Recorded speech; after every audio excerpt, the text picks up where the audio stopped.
This is my church, this is my truth.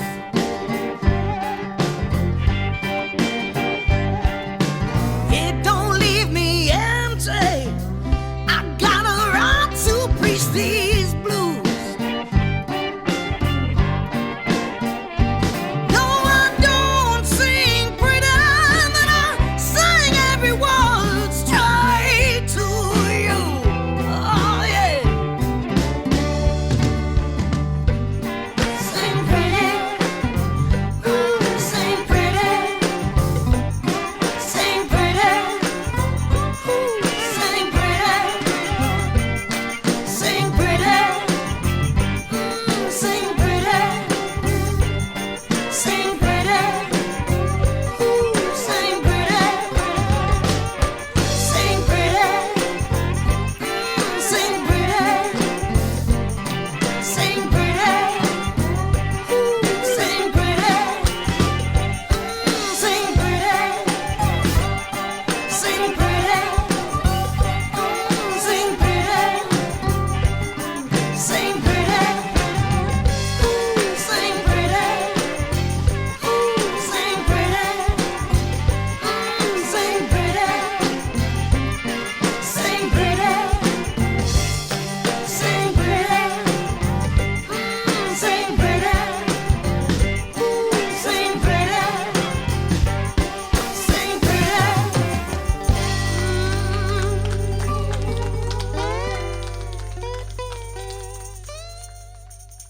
The name of that song is titled Sing Pretty Blues. It was written and recorded by my special guest today, Canadian Juno two-time winner, Crystal Shawanda. Crystal, welcome to the Friday Afternoon Music Mix. Thank you so much for squeezing me in. I appreciate it. It's good to have you here. You have a new album. It was released April the 11th, 2025, called Sing Pretty Blues. It has already been nominated for a Juno Award for Best Blues Album of the Year. The award will be coming up here the end of March 2026. So got our fingers crossed for you. This is not your first round with the Junos. You have two Junos, one for your album called Church House Blues in 2020. You won the 2021 award for that. Another one in 2011 for Best Indigenous Artist. You've been nominated 8 times. Yes. Pretty impressive. Thank you. I appreciate that. I know you wrote the song Sing Pretty Blues, but I would like to hear the story of how that came about. Yeah, for sure. I'm always writing from inspiration, what happens to me, whatever I'm going through. And this song was actually inspired by a conversation I had with a photographer. I just come off stage, I played a show, and you start to know all the photographers on the circuit. And he came up to me, he's like, "Hey, Crystal, it was an amazing show as always. I think I got some good shots of you, but I'm not really sure because you don't really sing pretty. So sometimes it's hard to get a good picture of you." And I was like, "What's that supposed to mean?" I decided to take it as a compliment, which is something I'm really, really good at because he's right. I don't sing pretty. When I'm on stage, I work way too hard to be singing pretty. I'm singing my guts out, I'm singing my heart out because I want everybody in the audience to know that I mean every word, that I've lived every word. If I've lived through all of this and I'm still here singing about it, then it means I'm okay. And that means you're going to be okay too. And all the stuff that everybody's going through. So we wrote this song. It's really just about, all this pressure that's always put on everybody of that we have to be so perfect, that everything has to be so pretty. And when I get up to sing, every song I sing, I'm like healing a different part of myself. And healing is not always pretty. It's not supposed to be pretty. So we wrote this song and just trying to inspire other people to embrace all the parts of you, even the parts that aren't so pretty. Your husband, Dwayne Strobel, is also your producer, and I assume probably co-writer on some of your songs as well. Yes, definitely. This is one of the songs that we wrote together, and we're always writing together. He's my guitar player, my husband, my baby daddy. So we're always writing. Even if we're not sitting down with a guitar, if we're driving down the road, we're bouncing ideas back and forth, sitting in the airport, always discussing songs. Our 8-year-old daughter, Shawanda, she's always right there with us. So sometimes she'll even write songs with us. We go into the studio and my husband, he's the engineer. He mixes the albums. Our daughter sings backgrounds on this song, actually, as well as several others on the albums. It's a real family affair. your video with your daughter singing Sing Pretty Blues. She is just decked out to the nines, having a ball. Be sure and go to YouTube and see that video. It's terrific. Your background, full-blooded Ojibwe from Northern Canada. You are planning an album of Indigenous songs. Yes, yes, I've got lots of projects going on. We're back in the studio. We're working on a new blues album, and I'm also working on some language songs where I'm singing them in Anishinaabe. I come from a fully fluent family. I can understand it and I can speak it, but sometimes I have trouble connecting it fluidly. So kind of relearning it together with my daughter, so important to me. So, and that was why we called her Shawanda. Shawanda is actually the proper pronunciation of my last name, Shawanda, which was changed many, many years ago so that it would be easier for everyone to pronounce. The meaning actually means those colors that you see at the first light of day, that's Shawanda. And so that's her name. And so she was like a new beginning. It's very symbolic. And I wanted her to be proud of her culture, her roots, her family, her community, pass on that pride to her that I have about who I am. Yes, it's all tied in. Let's do a second song from this new album, Sing Pretty Blues. This is titled, Would You Know Love?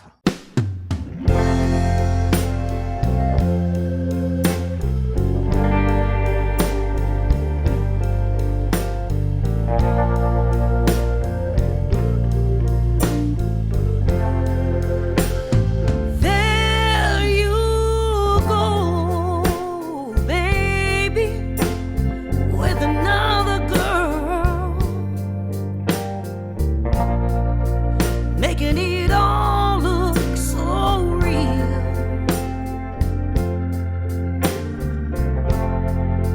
You held her love in the palm of your hand, but do you really know just how it feels? Would you know love if it knocked upon your door? Would you leave it closed just like you did before? Would you know love if it looked you in the eye? Would you just stand there and let it slip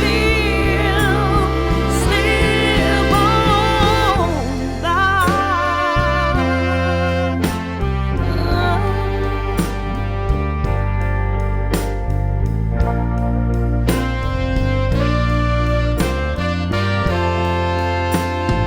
You had me, darling, a long time ago.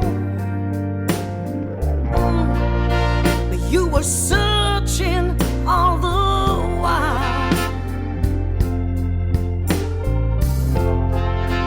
I walked away and kept my pride. Well, you're still hung up on dreams that you hold so high. Would you know love if it knocked upon your door? Would you leave it closed just like you did before? Would you know love if it looked you in the eye? Would you just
your social media sites, applemusic.com/Crystal Shawanda, Spotify.com/Crystal Shawanda, YouTube.com/Crystal Shawanda, Facebook.com/Crystal Shawanda Official, Instagram.com/Crystal Shawanda. You will be doing a tour to support this new album in 2026. Should people just watch your Facebook site? Will all the tour information be posted on there? Yes, absolutely. We're actually going to be making some announcements very soon. We got a lot of shows coming up in Canada and America. We're going to be all over the place, back and forth. We're excited to see everybody on the road. You started as a country singer on the RCA label before becoming a blues artist. Yeah, I was very fortunate that I grew up in a house where we didn't listen to just one style of music. There was just good music and bad music. So my parents, they listened to like old country music like Hank Williams and Luke the Drifter, Waylon Jennings, Patsy Cline, Loretta Lynn, like that kind of stuff. And then my oldest brother listened to blues music, B.B. King, Muddy Waters, Elmore James, Etta James.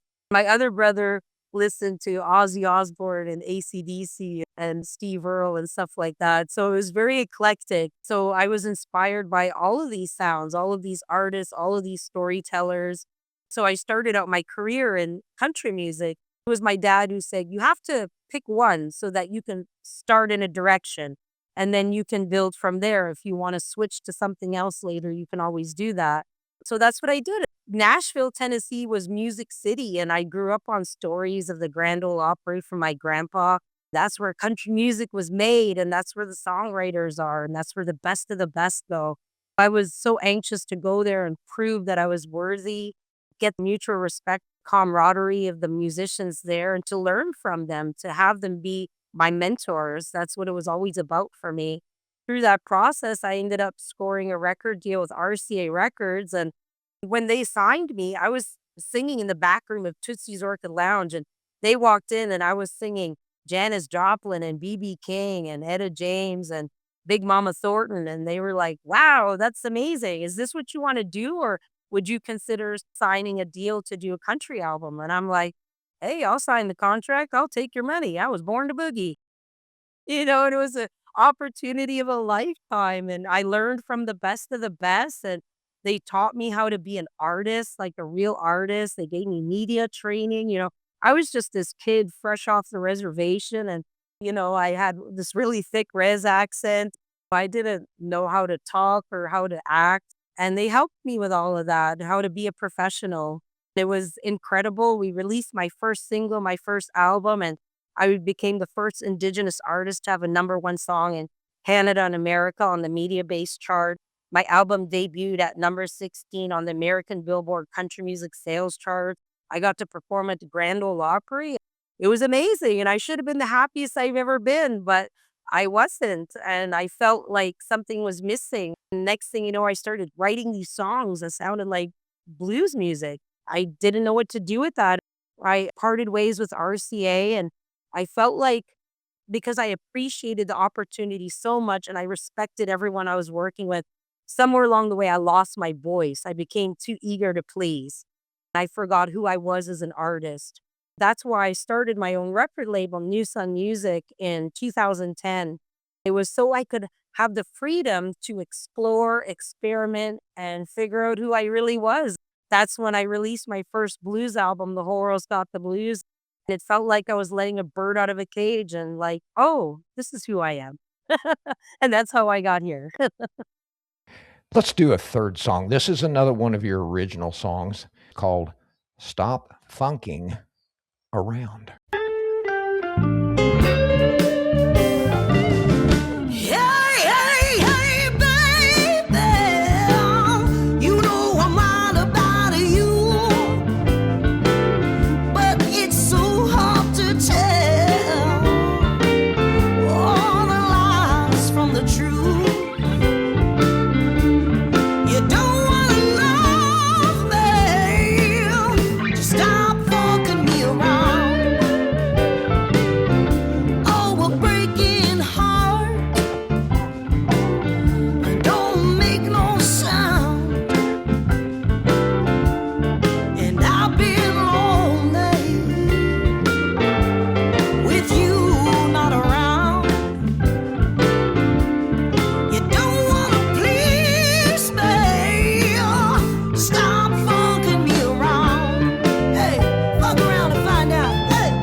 Crystal, you and Dwayne live in Nashville now. Yes, we do. I've been living here about 23 years. We've got a home studio. We still love to work in all the wonderful, amazing studios here in Nashville, but my husband, he has created an amazing sound in our own studio where I've gotten to the point where I prefer to do my vocals in our own studio. No, I would put it against any vocal chain here in Nashville, Tennessee. It's just perfect. He perfected it to my liking, my vocal, how I love to sing, and we're part of the whole Nashville scene, always writing and always creating. My special guest today has been Canadian singer-songwriter, blues artist Crystal Shawanda. She has an album came out the end of 2025 that will be on tour soon called Sing Pretty Blues. She is a two-time Juno Award winner, has been nominated for this album, which we'll know at the end of March for Best Blues Album. Her Facebook site is facebook.com/Crystal Shawanda. Let's spell that Shawanda. Her tour information will be posted there. Crystal, I wish you all the best, and I'm so grateful for you being on the program today. It's been an absolute pleasure. I hope we'll get to meet in person sometime. Thank you so much. I hope so too, and I appreciate all your support. Let's go out with one last song off of this album. It's called I Gave Up Everything for the Blues. Put